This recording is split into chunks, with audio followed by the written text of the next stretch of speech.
Okay, class. Good evening. So, lipat tayong subject ngayon. Steel design naman tayo. Lang class. Magbo-board exam na ako after nito. So, ayan. First topic muna natin ngayong gabi ay tension members. So, tension members din sa actual discussion. Ang alam ko, first topic din naman ito. So, ayan, class. Tension members. Tension members are structural elements that are subjected to axial tensile forces. Siyempre, knowing axial force, meron yan dalawa. Yung compression, tsaka yung tension. Kaya nga tension members ito, siyempre, ito yung axial tensile forces o yung mga material natin or structural elements natin na expose sa tensile forces. So, doon lang muna tayo mag-focus.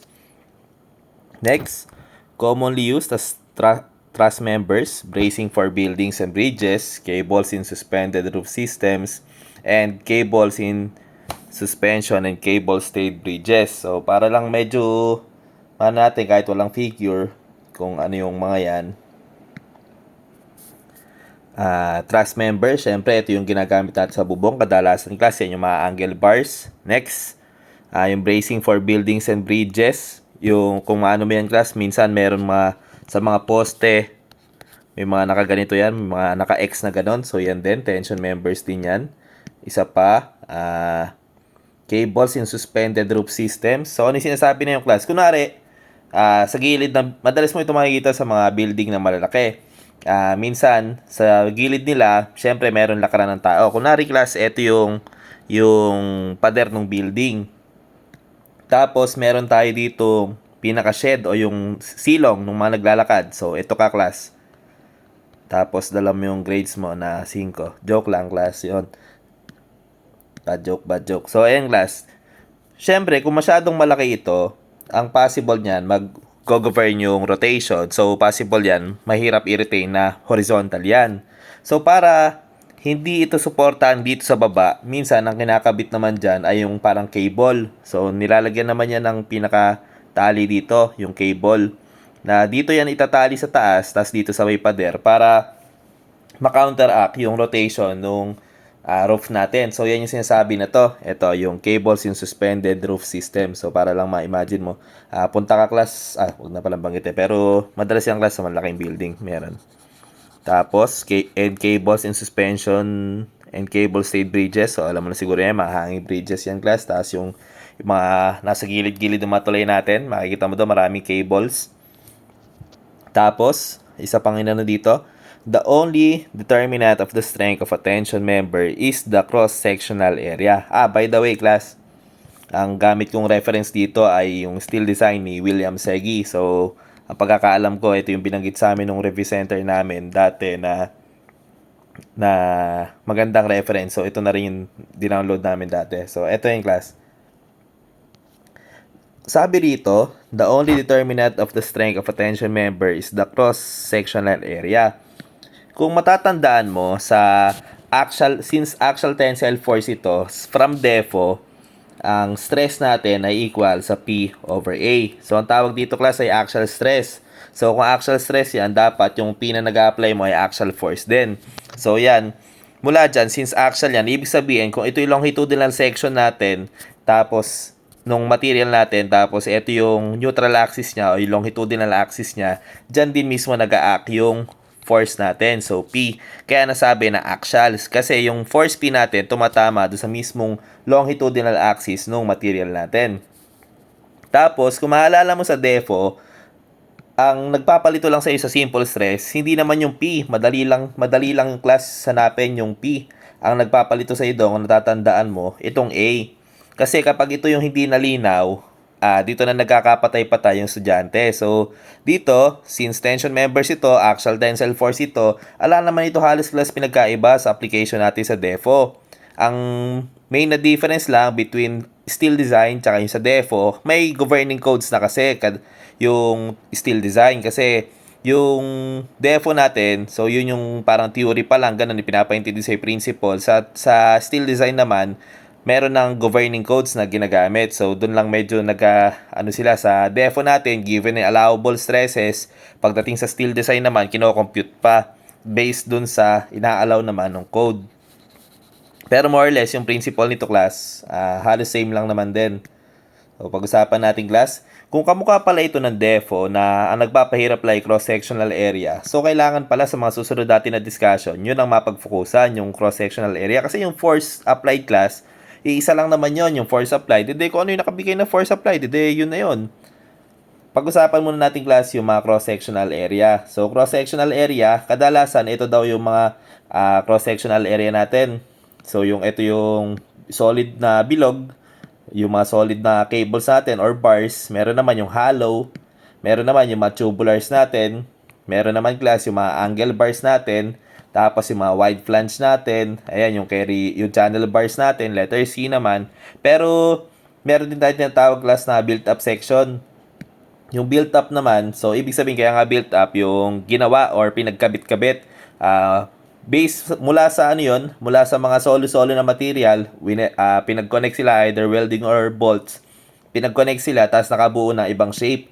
So ito, kadalasan class, nagagamit ito sa mas matataas na, mas malalakas pala, or mas matataas na requirements na force. Kunwari, masyado nang mabigat yung force, hindi na kaya ng ganitong material lang or wala nang applicable na material based sa market natin, ang ginagawa na lang, naggagawa tayo ng bagong section. So, pinagkakabit-kabit natin yung mga available na section para maging bagong section para mas ma-accommodate niya yung mas malalaking load. So, ganun lang ito yung built-up section. Yun yung difference niya dito sa mga nabibili natin na to. Nalimutan ko yung tawag dito class, pero basta yun yung mga nabibili-bili lang. Ulitin ko. Ito yung mga solid. Ito naman yung hollow. Tapos ito yung mga tubulars natin. I'm sure kilala mo yung class. Ito naman yung mga angle bars natin. Tapos, ito yung mga wide flanges natin. Tapos ito yung mga channel bars natin, yung mga C-sections. So, yung tawag dito sa dalawa na to, built-up section. By the way, ang pinaka-common na built-up section class ay ito, yung double angle. So, double angle kasi ito ay angle bar, ito rin ay angle bar. So, pinag-weld sila or pinag-bolt sila, naging double angle ang tawag. At ito yung pinaka-common natin na built-up section.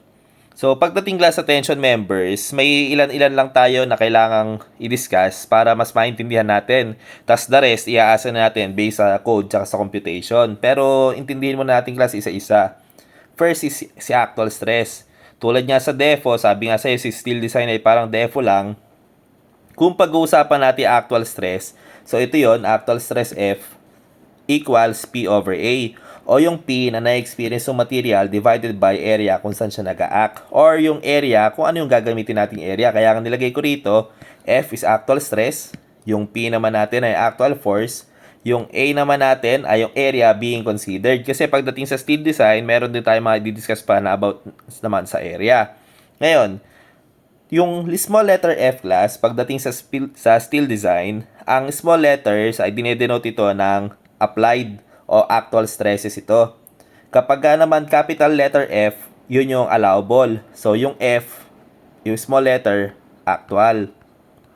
Kapag naman yung F, ito yung allowable o yung mga ultimate, yung mga galing sa material. So, ito yung base sa capacity. Ito naman yung base sa actual load. So, parang ano lang ito, parang RC pala. Kailangan lang natin, ang main na principle syempre, dapat yung actual load natin o actual condition mas maliit dun sa allowable or dun sa ultimate condition. Next, number 2 na consideration natin, yung area. So, yung area na to class ay ipapakilala ko pa lang sa'yo kasi sabi nga sa'yo, madali naman yung tension members as long as yung area kaya nating alamin kung paano kuhanin. So, pagdating sa area, bigyan ko ito pala ng separate videos, yung gross area, yung net area, yung effective net area. Igawa natin ng ibang video ito kasi medyo mahaba yung discussion. So, dito class, sa area, nahati tayo sa tatlo. Meron tayong tinatawag na gross area, meron namang net area, meron tayong effective net area. So, pahapyawan lang natin, si gross area, syempre, kaya nga gross, ito yung buong buo na area. So, tignan natin class. Dito sa example natin sa gilid, sa figure natin na to, meron tayong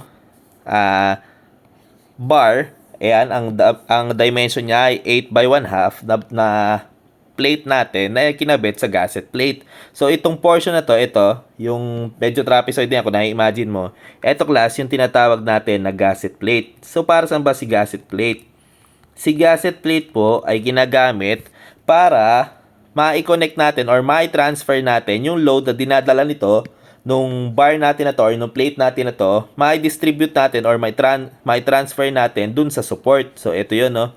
Kaya pansinin mo rin kung paano ikinabit ito. Support, ito yung class support, tapos yung gasket plate, tapos yung plate natin. So, yung gasket plate, iba ito lang sa simpleng plate kasi ito yung medyo makunat or ito yung nagtatransfer kasi o yung connector mismo nung support papunta dun sa steel member natin. Sana ano nangyari class? So, sana malinaw. Ngayon, for gross area class, kunwari ito yung plate natin. So, tignan mo ito. Ang sabi rito, yung bar natin ay 8 by 1/2. So, ito yung bar natin. Pag sinabing bar, pag sinabing 8 by 1/2, yung ganyan, kapag sinabi na yung dimension na to, ibig sabihin, yung lapad na to ay 8 inches. Kapag naman yung 1/2 na to, ang dinedenote naman niya na yung thickness. So kapag dinowing natin yung cross section, isipin mo class, i-flip natin tong figure na to, makikita mo yung portion na naputol na to, ayan yung portion na naputol na yan, kapag tinignan mo yung cross sectional area niyan, ay ganito. 8 inches yung lapad, tapos 1/2 inch naman yung kapal. So yun yung sinasabi ng 8 by 1/2 na to. So, kung maka-encounter ka niyan, for example lang, is 6 by 3/4. So, ibig sabihin, 6 inches yung lapad, 3/4 naman yung kapal. So, maraming type niyan. Actually, ako man, hindi ko naman kabisado yung standard sizes nito. Kasi kadalasan naman sa steel, meron naman itong binibigay na code. Next, yun yung gross area. So, kunwari, ipapakompute sa'yo yung gross area nitong plate natin. So, AG ay equal sa 8 multiplied by 0.5 or yung 1/2 equal ito sa 4 square inch. Hindi pala ano yun. 4 square inch. So, sana malinaw yung gross area. So, for net area naman, ang kailangan na natin tandaan dito, kung ang gross ay yung buo, for net area naman, syempre, kaya nga net, may ileles ka na. Parang sa sahod lang yan. Yung gross salary tsaka net salary. So, yung gross, yung total, yung net naman, yung may kinaltas na. So, pagdating naman dito sa steel design, ano yung kinaltas na yon? So, dito, kung mapapansin mo sa portion na to, meron niyang portion kung saan mismo kinabit, yung pinagkabit pala yung gasket plate tsaka yung bar natin. So, yung portion na to, yan yung rivet natin or yung bolt na ginamit. Yung para magdikit ba class, syempre hindi mo naman i-expect na magdidikit yan. By the way class, ang focus natin ngayon ay yung bolted connection muna. Wala mo ng welding na makikita rito.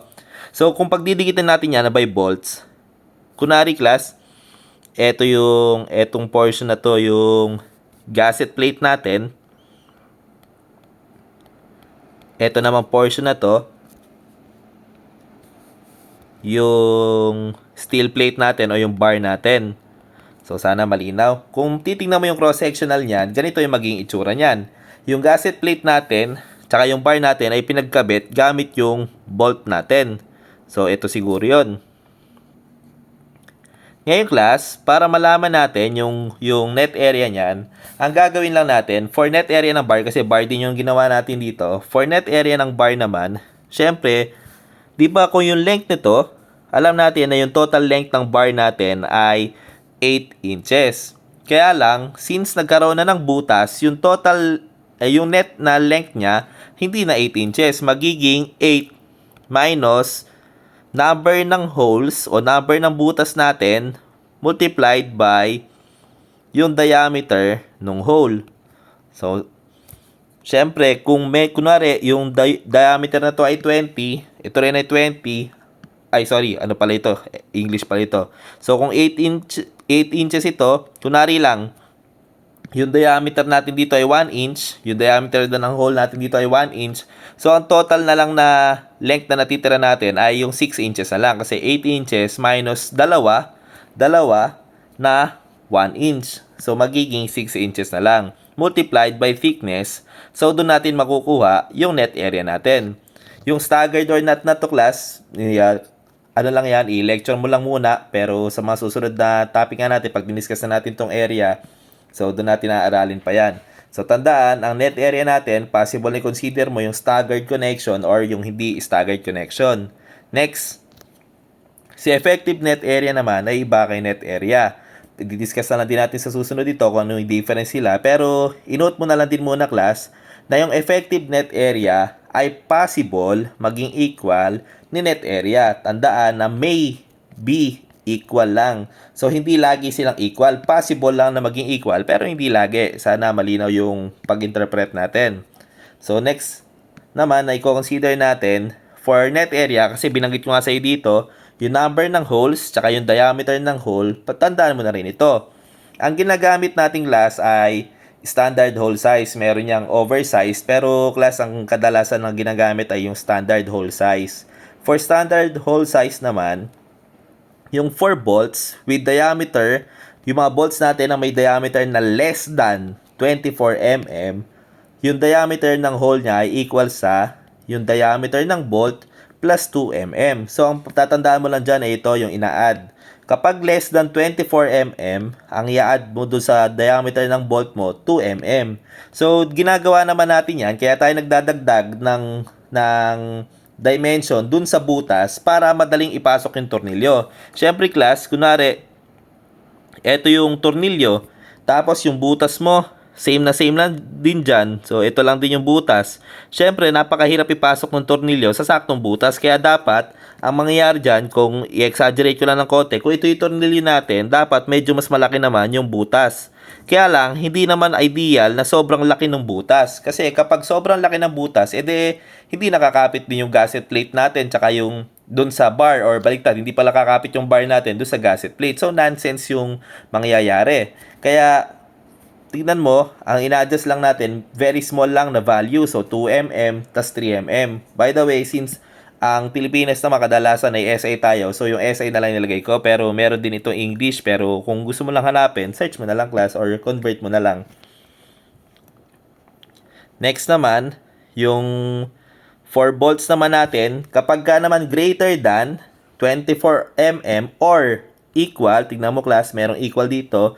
So, kapag yung diameter ng bolt natin ay greater than or equal 24 mm, yung diameter, yung idadagdag naman natin ay 3 mm.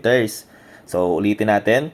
Kapag yung diameter ng bolt na gagamitin natin or rivet ay less than 24 mm, 2 mm lang idadagdag natin. Kung naman mas malaki, yung sa 24 or equal sa 24 mm yung diameter ng bolt, 3 mm yung idadagdag. So, ito ay acceptable na at ito ay yung tinatawag na standard hole size. So, yan, mainam na tandaan mo na rin ito, class. Another consideration, number 3, yung mode of failure. Pagdating sa connection, class, meron tayong dalawa na mode of failure. Yung excessive deformation due to yielding, tapos yung sa fracture. So, pag-usapan natin ulit, sabi nga sa'yo, yung steel design, parang defo lang ito. Nabanggit sa'yo dati sa stress strain diagram yung excessive deformation, tsaka yung yielding, tapos yung yield point. Meron din dun, class, yung sa fracture o yung nagkakaroon na ng necking. So, dito yung, class, excessive deformation due to yielding. So, ano ba yung yield? Yung yielding, ano ba yung yield point? Pagdating sa stress strain curve, class, yung yield point, kung ito yung stress strain curve natin, ito yung proportional limit, tapos ito yung elastic limit, tapos ito yung yield point, tapos ito yung ultimate strength, tapos ito yung nominal, ito yung true, ito yung true natin, true rupture, tapos ito naman nominal rupture. Yung yield point na to, class, yung yield point na to, meron itong lecture nga pala lang meron itong lecture sa simple strain na playlist natin. So, kapag nalagpasan mo itong yield point na to, magkakaroon ka na ng deformation na kitang-kita na or visible na sa mata natin. So, kapag kasi nalagpasan mo palang elastic limit, may permanent deformation ka, pero hindi pa masyadong halata or hindi pa masyadong kita, lalo na kung sa mata lang natin. Pero, kapag nalagpasan mo yung yield point mo, yung yield stress mo, magkakaroon ka ng permanent deformation na noticeable na sa mata natin. Na ibig sabihin, no, kung napapansinan ng naked eye lang natin, ibig sabihin, class, ay masyado ng malaki. Kaya nga sabi dito, excessive deformation due to yielding. Or ibig sabihin nun, sobrang pagka-deform ng material natin dahil nalagpasan na niya yung yield stress. So, para dyan, class, kapag ang mode of failure natin ay excessive deformation due to yielding, yung nominal force natin ay equal sa FYAG. Tandaan na ito ay galing lang din dito, class. Ito lang din yun, no? 'Di ba ito ay actual, kaya lang dito kasi ang pinag-uusapan natin ay yung base sa material. So yung mga allowable, ito ay yung capacity. So yung nominal strength ng material natin ay equal sa yung yield stress niya multiplied by yung gross area. So gross area yung ginagamit natin kasi ganito. Kunwari class, meron tayong dalawang plate. So ito yung plate 1 natin.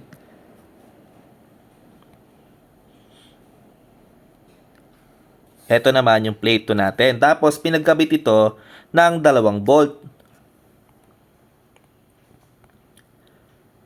Kung titignan class, kung excessive deformation lang, syempre ang lilitaw na ano diyan, ang lilitaw na teka lang, i-adjust ko pala ito class, sorry.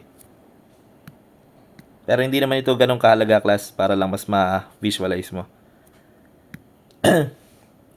Kung titignan class, magkakaroon dito ng deformation na una. Siyempre, magkakaroon yan class ng yielding sa point na to, sa critical section. Kasi ito yung pinakamalit na section.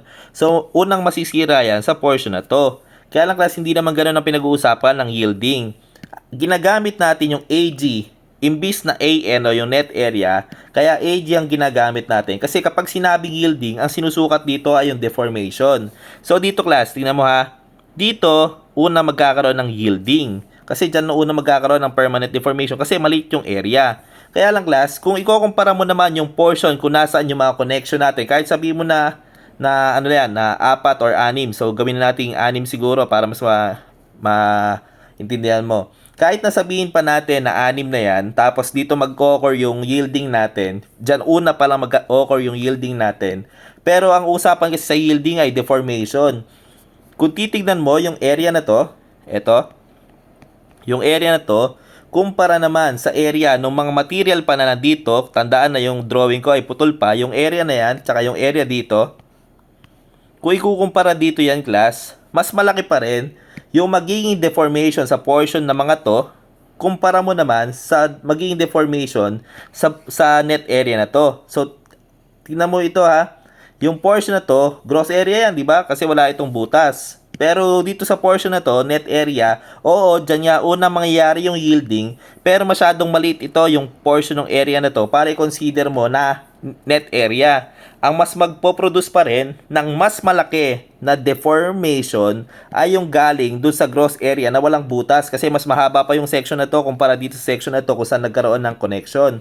Kaya ang ginagamit natin kapag excessive deformation due to yielding pa rin, gross area pa rin kaya hindi net area. Pero tandaan, linawin lang natin yung principle mo class, unang magkakaroon ng yielding syempre dito sa portion na to kasi dyan yung mas maliit na area, yan yung critical area. Pero hindi sapat yun na maging basihan na kung ano lang nauna para yun ang gamitin mo sa area. Ang pinag-uusapan kasi sa yielding, yung excessive deformation. Eh, saan ba magkakaroon ng sobra-sobrang deformation? Siyempre, dun sa gross, dun mas madideform yung material natin.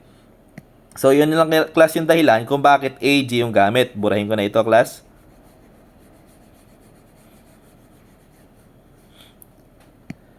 Next. Sa fracture naman, so another mode of failure ng steel natin ay yung base naman sa fracture. So ano ba yung fracture? Fracture class, yung maghiwalay yung material. Kunwari, paano ba? Hindi ko talent ito class, yung ano natin eh. Hindi ko talent yung drawing, pero try natin class.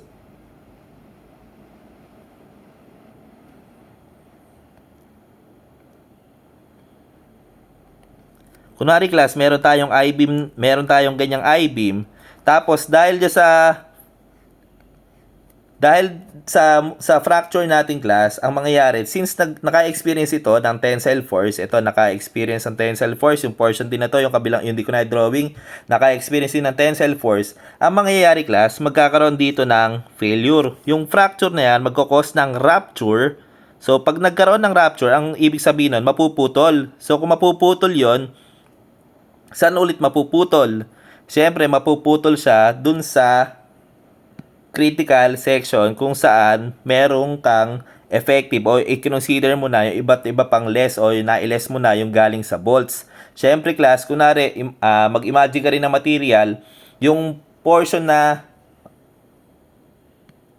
teka lang, mag-drawing pa ako naman nung sa plate.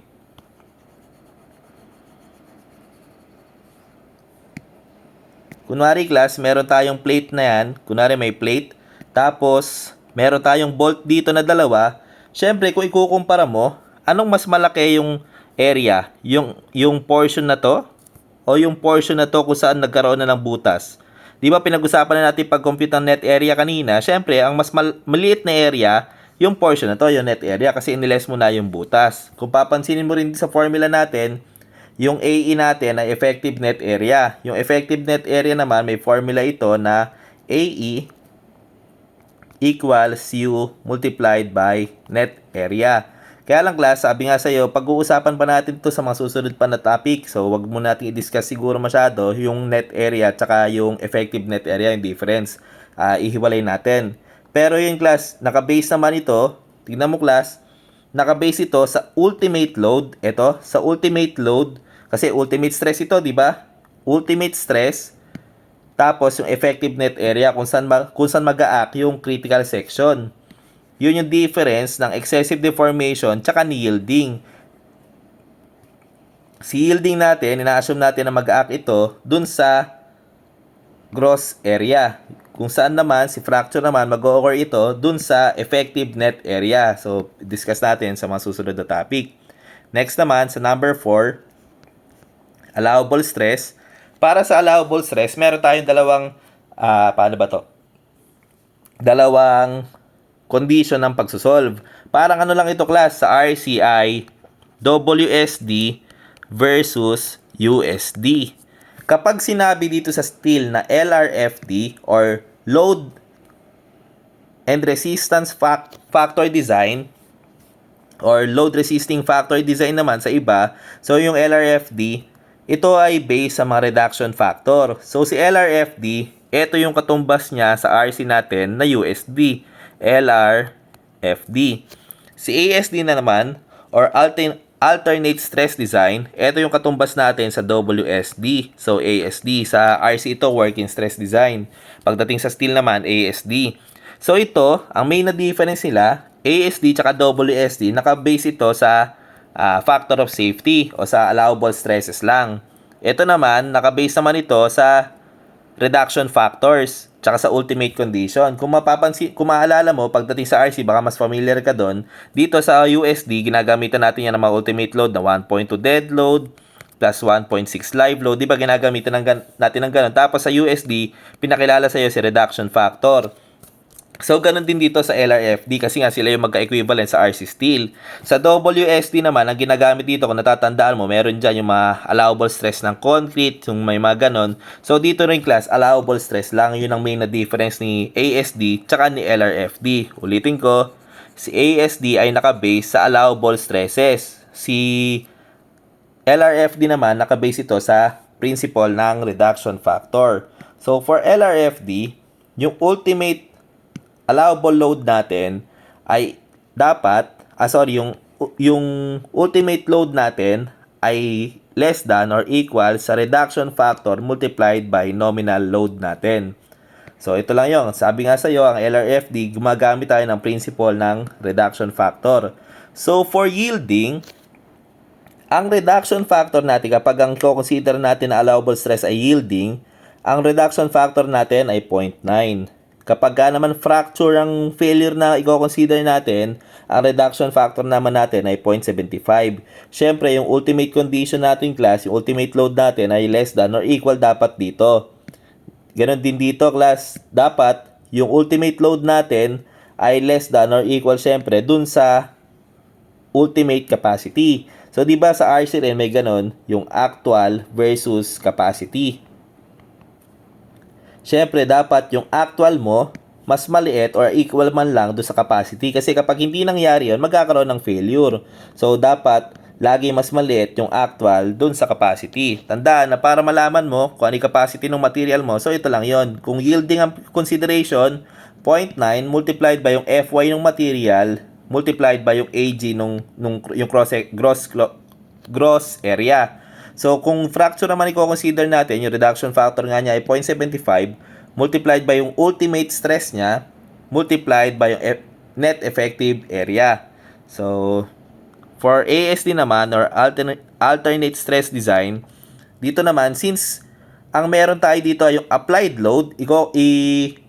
Kukumpara lang natin doon sa allowable. Kasi nga, ASD, hindi ito yung ginagamitan ng 1.2 dead load plus 1.6 live load. So, ito ay nakabase sa service load agad. So, kung ano yung actual load, yung applied load, dapat i-consider mo yon doon sa allowable load lang niya. Kasi, magkaiba nga sila. Ito ay load resisting naman. Ito naman ay alternate. Tandaan, ito ay nakabase sa ultimate condition sa mga factored loads sa reduction factor. Kapag ka naman ASD, nakabase ito sa service load o yung walang factored loads, wala yung 1.2, 1.6, i-compare mo lang agad dun sa allowable. So, ang main na principle lang ng ASD, dapat yung applied load mo ay mas mababa dapat dun sa allowable. So, syempre, kung ano yung pinapermit lang, dapat mas mababa doon kung ano yung actual na bubuhatin. So, yun ang main principle ni ASD. Next, para makompute naman natin si allowable, since ang LRFD nga ay nakabase sa reduction factor, si allowable naman ay nakabase sa factor of safety. So, ayan, yung allowable natin na equal sa PN o yung nominal force natin or nominal stress natin or yung, basta ito yung strength lang ng material o yung ultimate condition niya, divided by factor of safety, FOS. So, for yielding class, ang exact value natin ay 5/3. Kaya lang sa ibang textbook, ang ginagamit nila ay 1.67. Tandaan na yung 1.67 natin na to ay naka-round na kasi ang 5/3, kapag dinesimal mo ay 1.666666667. So, yung 1.67 na to, naka-round off na. Pero ang original na value niya class ay 5/3. So, kung ikakabit natin dito yan class, sabi mo, for allowable, dapat ito ay equal sa PN divided by factor of safety. So, ipakat natin dito class. Ito yung formula na yon. So, yung yung PN natin, balikan mo dito, yung PN mo for yielding ay FYAG. So, ito pa rin yun class, FYAG. Divided by factor of safety kasi nga alternate stress design ang gamit mo. So, principle ng factor of safety ito. Ang factor of safety natin for yielding ay 5/3 or 1.67 class. So, 0.6. Pinakilala ko sa iyo na 5/3 ito kasi kapag dinivide mo yung 1 divided by 1.67, ang lilitaw lang sa iyo ay 0.5988. So, baka isipin mo, ni-round off mo lang dito. Pero ang totoo yan class, kasi nga dapat ito, 5/3 ito, kaya lang sa ibang textbook nga, since magkalapit naman sila, so ginagawa lang 1.67, pero dapat ito ay 5/3. At doon mo makukuha class yung eksakto na 0.6. So, 0.6 ng FYAG. For fracture naman class, yung allowable naman natin, allowable P natin, ganun pa rin, syempre PN divided by yung factor of safety. Kaya lang dito class, ang factor of safety natin sa fracture ay 2.0. Ulitin ko, sa yielding ay 5/3. Pagdating naman sa fracture, 2.0. So, FUAE, kasi balikan mo rito, yung for fracture natin, FUAE yan. FUAE divided by yung factor of safety natin na 2, syempre 1 divided by 2, lalabas yung 0.5. So, tandaan tong mga to. Wag lang basta kabisa na kabisa, tandaan yung mga kwento ng mga bakit ganito, bakit ganyan, para hindi malito. Kasi kung mapapansin mo, yung steel, napakaraming governing codes. So, para maiwasan mo na malito-lito ka, ang gawin mo dito class ay ikwento mo sa sarili mo kung paano na-compute yung ganito, paano nakuha tong 0.5 kasi nga yung reduction factor 2. Ganun ba class sa diskarte para parang nababawasan yung kinakabisa. So, kung ganito yung class, kung i-compare natin yung actual stress dun sa allowable stress, di ba ang kailangan natin, yung actual load mo syempre, dapat mas mababa dun sa allowable. Kasi kapag hindi nangyari yon, magkakaroon ng failure or hindi ka pe-permit ng code natin. So, ideally, dapat yung actual load natin ay mas mababa dun sa allowable load natin. For yielding class, balikan mo dito, yung FA natin ay equal dapat, ito yon sa 0.6 ng FY. Bakit ganun class? Di ba dapat yung PN natin ay yung PA natin o yung actual load natin ay less than or equal dun naman sa allowable natin na load. So kung iaan natin yan, kung ibabalik natin sa form ng stress yan, yung applied load natin o yung actual load natin multiplied by gross area for yielding ito kasi ay less than or equal nung allowable natin FA allowable multiplied by gross area lang din. Di ba ang allowable stress natin ay FA AG should be less than or equal to, di ba ang allowable stress natin dito ay 0.6, 0.6 ng Fy, tapos multiplied by AG. So makikita mo dito, since parehas lang naman may AG, makakancel lang at makikita mo na dapat pala, yung actual load mo, yung actual stress mo pala, dapat yung actual stress mo ay 0.6 lang nung nung Fy natin o nung yield stress natin. So, doon lang nadampot ito. Ganun lang din ito class kung paano na-derive itong 0.5 Fy natin. Hindi ko na ipakita kasi ganito lang talaga yan, maging A lang. Next naman class, ito baka hindi mo lang alam, may relationship between factor of safety tsaka yung reduction factor. So, ito yon. Yung factor of safety natin ay equal sa 1.5 divided by reduction factor. Diba kung mapapansin mo, kahit na LRFD or ASD, parang merong counterpart yung sa yielding ito na ang LRFD. Pag sa ASD naman, yung yielding ay ito. Tapos kapag yung sa fracture, meron yung LRFD. Yung ASD naman, meron din ito. So makikita mo, since pare sila, baka may relationship. So ito nga yung class, yung yung relationship nila equals 1.5 over reduction factor. Tignan mo ha. Kunwari sa yielding, 1.5. Ano reduction ng yielding? 0.9. So 1.5 divided by 0.9 ay equal sa 0.6. Makikita mo rito class, ang 1.5 divided by 0.9 ay 5/3. So makikita mo dito class, 0.6. So yung nating class, ito lang din yun, oh. Ba't ba 0.6 pinipilit ko pa? Sabog na, class. 1.67 pala ito. 1.67. Ayan na, class, oh. Kaya makikita mo, yung factor of safety nga, tsaka reduction factor, may relationship, kundi ito yun, oh, yung 1.5 na yan. Isa pa, class, sa fracture naman, kung fracture naman i-consider natin equals 1.5 divided by, sa fracture natin, yung reduction factor natin dito ay 0.75. 0.75. Di ba ang 1.5 divided by 0.75 ay equal sa 2. Makikita mo class, yung factor of safety rin ng fracture natin ay 2. So yun yung relationship nila. Pero kung sakali na may binigay na iba, edi yun ang gamitin mo. Pero kung wala, pwede mo gamitin yung relationship na to acceptable. Kasi totoo naman may relationship yung dalawa. So yun lang class, putulin ko muna.